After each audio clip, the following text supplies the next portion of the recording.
स्वागत है आप सभी का tech study ITI YouTube channel पर। आईटीआई पास आउट कैंडिडेट्स के लिए यहाँ पे एक और वैकेंसी आ चुकी है, परमानेंट जॉब की वैकेंसी कहेंगे इसे। एंड ये वैकेंसी आपकी निकाली गई है Maharashtra state electricity transmission company limited, जिसे यहाँ पे महाट्रांसको के नाम से जाना जाता है। तो महाट्रांसको में अगर आप फॉर्म अप्लाई करना चाहते हैं तो सबसे पहली जो एलिजिबिलिटी है, इसमें all over India candidate eligible नहीं है, ये चीज़ ध्यान रखिएगा। जैसे यूपी बिहार में कई बार वैकेंसीज आती हैं, उसमें ऑल इंडिया कैंडिडेट एलिजिबल होते हैं, बट यहाँ पे नहीं है। इसमें सिर्फ और सिर्फ जो महाराष्ट्र के कैंडिडेट हैं वही फॉर्म भर पाएंगे। कंप्लीट नोटिफिकेशन देखेंगे, 2 नोटिफिकेशन है टोटल, आप यहाँ कैरियर सेक्शन में देख सकते हैं। एक नोटिफिकेशन आपका 8/2023 और एक है 9/2023, मतलब 8 और 9 दोनों यहाँ पे देखना है। जो 9/2023 है ये आपका है विद्युत सहायक पोस्ट का, ठीक है, विद्युत सहायक या पारेषण कॉन्ट्रैक्चुअल पोस्ट है, बट इसमें क्लियरली लिखा हुआ है 3 ईयर्स आपका कॉन्ट्रैक्चुअल पोस्ट है। 3 साल के बाद आपको टेक्नीशियन लेवल 1 जो ये वाली पोस्ट है ना, यहाँ आप देख सकते हैं, जो टेक्नीशियन 2 लेवल पे आई थिंक आपको यहाँ पे परमानेंट किया जाएगा। तो ये नोटिफिकेशन यहाँ पे डाउनलोड कर लेते हैं दोनों एंड देखते हैं। ये पूरी तरह से पक्की नौकरी परमानेंट जॉब है सीनियर टेक्नीशियन की, टेक्नीशियन 1 और टेक्नीशियन 2 की। और ये वाली जो पोस्ट है आपकी, ये आपकी अभी कॉन्ट्रैक्चुअल बेसिस पे रहेगी, बाद में परमानेंट की जा सकती है। वैकेंसी बहुत अच्छी खासी है। पहले ये वाला नोटिफिकेशन देखेंगे हम लोग, उसके बाद ये वाला देखेंगे एंड कैसे आपको फॉर्म फिलअप करना है। फॉर्म फिलअप करने का वीडियो भी आपको हम प्रोवाइड करवा देंगे, जिससे आप लोग अपने मोबाइल फ़ोन से आसानी से फॉर्म भर पाएंगे। चैनल पर हैं तो प्लीज़ सब्सक्राइब करके बेल आइकन को दबा लीजिएगा। एंड करंट में देखिएगा कई सारी परमानेंट जॉब की वैकेंसीज है, उनके फॉर्म भरे जा रहे हैं। वैकेंसी की डिटेल, फॉर्म भरने का वीडियो, सब कुछ आपको मिल चुका है चैनल पे, उसको चेकआउट करके जरूर अप्लाई कर दीजिएगा लास्ट डेट से पहले पहले। ये है पहली वैकेंसी। देखिए नोटिफिकेशन आपको मराठी में दिख रहा होगा, यहाँ पे देखिए लिखा है ना 3 वर्ष की यहाँ पे अवधि के लिए रहेगा। इसको हम यहाँ पे हिंदी में ट्रांसलेट करके आपको दिखाने वाले हैं, क्योंकि मराठी हमें भी उतनी ज़्यादा समझ नहीं आएगी। लेकिन अगर वैकेंसी का आप काउंट यहाँ पे देखें तो वैकेंसी काफ़ी अच्छी खासी है। 1903 पोस्ट पे यहाँ वैकेंसी आपको देखने को मिल रही है। तो चलिए इसको थोड़ा सा इस पेज को ट्रांसलेट करते हैं, अच्छे से समझते हैं, उसके बाद अगली वाली वैकेंसी पे चलेंगे। ये देखिए यहाँ पे इसके ट्रांसलेशन में आपको दिख रहा है 3 वर्ष की अनुबंध अवधि के लिए संभागीय कार्यालय के अंतर्गत विभाग स्तर की वैकेंसी पे ये जो है निकाला जा रहा है वैकेंसी। 3 अवधि की पश्चात, 3 वर्ष की अवधि के पश्चात, यहाँ देखिए लिखा ना 3 वर्ष की अवधि के पश्चात कंपनी प्रशासन बैकलॉग और रिक्तियों को ध्यान में रखते हुए, आवश्यकता को ध्यान में रखते हुए उक्त उम्मीदवारों को सहायक तकनीशियन सामान्य के नियमित पद पर समायोजित करने का निर्णय लेगा। यानी निर्णय ये बिल्कुल लिया जाएगा अगर ये लिखा गया है तो, नहीं तो इस पर आप लोग कोर्ट भी जा सकते हैं जो भी इसमें ज्वाइन किए रहेंगे। तो ये काफ़ी अच्छी अपॉर्चुनिटी आप सबके लिए यहाँ पे, महिला, माजी सैनिक, प्रकल्पग्रस्त, ठीक है, सभी को यहाँ पे जो है आरक्षण भी मिलेगा। लेकिन जो कंप्लीट पोस्ट आप देखेंगे तो 1903 पोस्ट की ये टोटल वैकेंसी यहाँ पे, एंड काफ़ी अच्छी खासी वैकेंसी ये मानी जाएगी। सिर्फ और सिर्फ महाराष्ट्र कैंडिडेट अप्लाई कर पाएंगे, तो कहीं ना कहीं कंपटीशन भी इसमें कम रहेगा। और 3 साल की इनिशियल जो आपकी रहेगी अवधि, उसमें अगर आप यहाँ पे देखें तो टोटल आपको जो पहले साल यहाँ पे मिलेगी स्टाइपेंड या पारिश्रमिक में 15,000 प्रति मंथ मिलेगा आपको पर मंथ, सेकेंड ईयर में 16,000 और थर्ड ईयर में आपको 17,000 मिलेगा। इसके अलावा आपको भविष्य निधि, आयकर, व्यवसाय कर, मेडिक्लेम, ये सब कुछ यहाँ पे कटौती भी होगी, उसके अकॉर्डिंग ये फैसिलिटी भी आपको मिलेगी। मतलब सैलरी सिर्फ आपको परमानेंट जॉब की नहीं मिलेगी, बाकी जो फैसिलिटीज़ हैं वो सब परमानेंट जॉब जैसी रहेंगी। एंड एक इम्पॉर्टेंट बात यहाँ पे, इस 3 साल के बाद जब आप परमानेंट होंगे तो आपकी जो इनिशियल सैलरी आएगी 30,000 से ऊपर आएगी, क्योंकि 3 साल बाद और एक तो रिवीजन एंड इंक्रीमेंट भी आ चुके होंगे जिस पोस्ट पे आप समायोजित किए जाएंगे उस पे।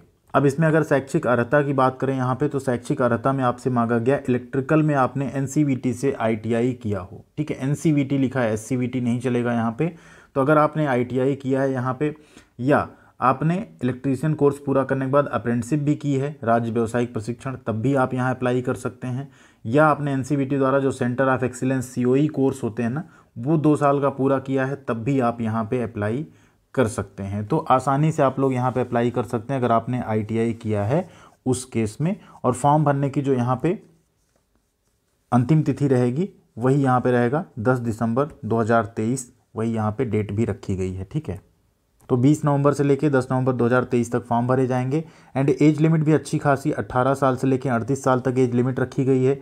SC ST कैटेगरी को यहाँ पे आर्थिक रूप से पिछड़ा वर्ग, आर्थिक रूप से कमज़ोर, अनाथ श्रेणी, सभी को यहाँ पे 5 साल की छूट भी दी जा रही है।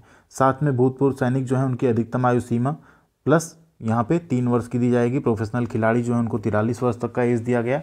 तो एज लिमिट अच्छी खासी है, आप लोग आसानी से यहाँ पे अप्लाई कर सकते हैं। अब हम लोग चलेंगे दूसरी वाली वैकेंसी पे, साथ ही साथ यहाँ पे ये भी बात करेंगे कि सिलेक्शन प्रोसेस आपका क्या होगा, उसकी भी यहाँ पे बात करने वाले हैं। तो सिलेक्शन प्रोसेस आपका यहाँ पे एक एग्जामिनेशन होगा, उसी के बेसिस पे आपका यहाँ पे सिलेक्शन प्रोसेस जो है किया जाएगा। ऑब्जेक्टिव टाइप का ऑनलाइन परीक्षा होगा, जिसमें आपका जो प्रोफेशनल नॉलेज आपके ट्रेड से जो है वो 50 क्वेश्चन पूछे जाएंगे, ठीक है। एंड आपकी जनरल एप्टीट्यूड के 40, रीजनिंग के यहाँ पे 20 और मराठी भाषा से भी 20 क्वेश्चन यहाँ पे पूछे जाएंगे। टोटल 2 घंटे का आपका यहाँ पे पेपर होने वाला है। 130 क्वेश्चन टोटल रहेंगे, ठीक है। 150 नंबर का पेपर होगा एंड 120 मिनट आपको यहाँ पे टाइम दिया जाएगा। इसी के बेसिस पे आपका यहाँ सिलेक्शन होगा। नेगेटिव मार्किंग 1/4 की यहाँ पे रखी गई है, ठीक है। बाकी आप लोग नोटिफिकेशन मराठी में है तो अच्छे से पढ़ लीजिएगा। कहीं ना कहीं नोटिफिकेशन मराठी इंग्लिश दोनों में निकालना चाहिए, बट महाराष्ट्र के लिए एलिजिबिलिटी थी, इसलिए इसको सिर्फ और सिर्फ मराठी में ही यहाँ पे निकाला गया। जो आपके एग्जामिनेशन सेंटर होंगे वो भी जो महाराष्ट्र के अंदर के हैं वो सारे रहेंगे, तो आप लोगों को पेपर देने में भी कोई परेशानी यहाँ पे नहीं होगी। फॉर्म भरने की फ़ीस जो है 500 रुपये है। SC ST कैटेगरी में यहाँ पे, EWS कैटेगरी में आपको 250 रुपये फ़ीस यहाँ पे करनी होगी। मतलब फॉर्म भरने के लिए शुल्क जो है सबका लगने वाला है। तो अगर आप लोग फॉर्म भरने में एलिजिबल हैं और इंटरेस्टेड हैं तो कमेंट सेक्शन में यस करके लिख दीजिएगा। आपको हम फॉर्म भरने का वीडियो प्रोवाइड करवा देंगे, जिससे आप आसानी से अपने मोबाइल फ़ोन से ही फॉर्म फिलअप कर पाएंगे। अब दूसरा नोटिफिकेशन देख लेते हैं, जो 8/2023 यहाँ पे था, 8/2023। ये पूरी तरह से परमानेंट जॉब है, जिसमें आप पहली पोस्ट यहाँ पे देख सकते हैं सीनियर टेक्नीशियन की है, ठीक है। इसके बाद जो पोस्ट है आपकी यहाँ पे ये तंत्रज्ञ जो पारेषण प्रणाली है, टेक्नीशियन 1 की है, ठीक है। इसमें टोटल आप देखेंगे कितनी है, 200 पोस्ट है, ठीक है। यहाँ पे अगर आप देखें तो कितनी पोस्ट है, 124 पोस्ट निकाली गई है, ठीक है। अगली जो वैकेंसी यहाँ पे टेक्नीशियन 2 की, उसमें अगर आप देखें तो टोटल 314 पोस्ट पे वैकेंसी आपके लिए निकाली गई है। और सभी की एलिजिबिलिटी क्राइटेरिया और वेतनमान अगर आप देखेंगे यहाँ पे, तो पहली पोस्ट पे आपको अच्छी खासी 30,810 रुपये यहाँ पे आपका इनिशियल बेसिक होगा। एंड टेक्नीशियन 1 में आप देखें तो 29,934 रुपये है। इसी तरह टेक्नीशियन 2 में आप देखें 29,034 रुपये है। तो काफ़ी अच्छी वैकेंसी एंड काफ़ी अच्छा आपका यहाँ पे वेतन रहने वाला है। और इसमें भी 10 दिसंबर 2023 तक आपकी जो शैक्षणिक योग्यता है, ध्यान दीजिएगा यहाँ पे, इसमें ITI तो आपके पास होना ही चाहिए, लेकिन यहाँ पे एक्सपीरियंस भी मांगा जाएगा, ठीक है। ITI आपने इलेक्ट्रीशियन ट्रेड से की हो, ITI करने के बाद लेकिन आपका यहाँ पे आपके पास अनुभव भी होना चाहिए। जो सीनियर टेक्नीशियन उसमें 6 साल का अनुभव होना चाहिए, और वो भी आपका इलेक्ट्रिक ट्रांसमिशन में ही होना चाहिए।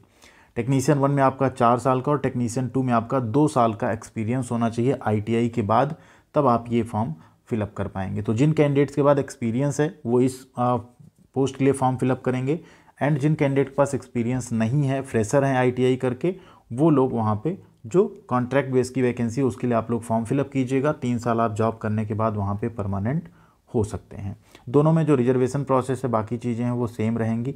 और कोई भी आपका डाउट है तो एक बार कमेंट सेक्शन में पूछिएगा। ये दोनों नोटिफिकेशन हम Telegram channel tech study ITI पे शेयर कर देंगे, वहाँ से आप लोग इसका PDF डाउनलोड करके अच्छे से इसको रीड आउट कर सकते हैं। थैंक यू वेरी मच, ख्याल रखिएगा अपना। मिलते हैं अगली अपडेट के साथ अगले वीडियो में।